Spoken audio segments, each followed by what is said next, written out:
Hi friends, welcome to my channel. ಇವತ್ತು ನಾನು ಪಾನಿಪುರಿ ಮಾಡ್ತಾಯಿದ್ದೀನಿ.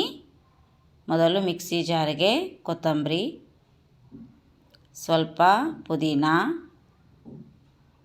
ಒಂದು ಹಸಿಮೆಣಸಿನ್ಕಾಯಿ, ಸ್ವಲ್ಪ ಜೀರಿಗೆ, ರುಚಿಗೆ ತಕ್ಕಷ್ಟು ಉಪ್ಪು,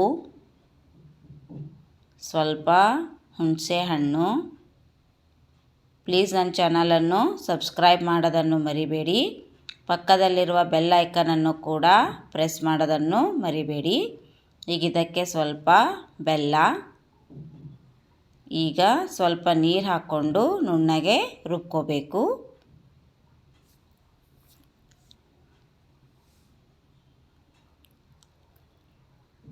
ಈಗ ಇಲ್ಲಿ ನೋಡಿ ಪೇಸ್ಟ್ ರೆಡಿಯಾಗಿದೆ. ಈಗ ಇದಕ್ಕೆ ನೀರು ಮಿಕ್ಸ್ ಮಾಡ್ಕೋಬೇಕೀಗ. ಈಗ ಇದನ್ನು ಸೋಸ್ಕೋಬೇಕು.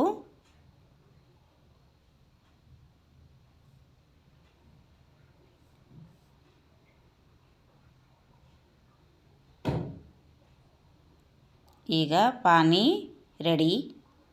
ಈಗ ಇದಕ್ಕೆ ಪಾನಿಪುರಿಗೆ ಬೇಕಾಗಿರುವಂತಹ ಆಲೂಗಡ್ಡೆ ಸ್ಟಫಿಂಗನ್ನು ರೆಡಿ ಮಾಡ್ಕೊಳ್ಳೋಣ. ಈಗ ಇದಕ್ಕೆ ಕುಕ್ ಮಾಡ್ಕೊಂಡಿರುವಂತಹ ಬಟಾಣಿ ಚೆನ್ನಾಗಿ ಸ್ಮ್ಯಾಶ್ ಮಾಡಬೇಕು.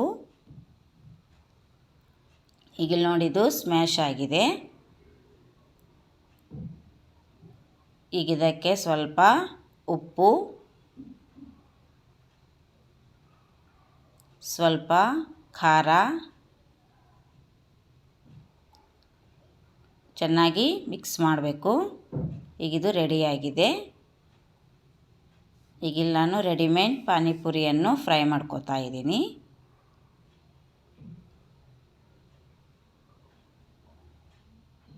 ಇಲ್ಲಿ ನೋಡಿ ಪುರಿನೂ ಕೂಡ ರೆಡಿಯಾಗಿದೆ.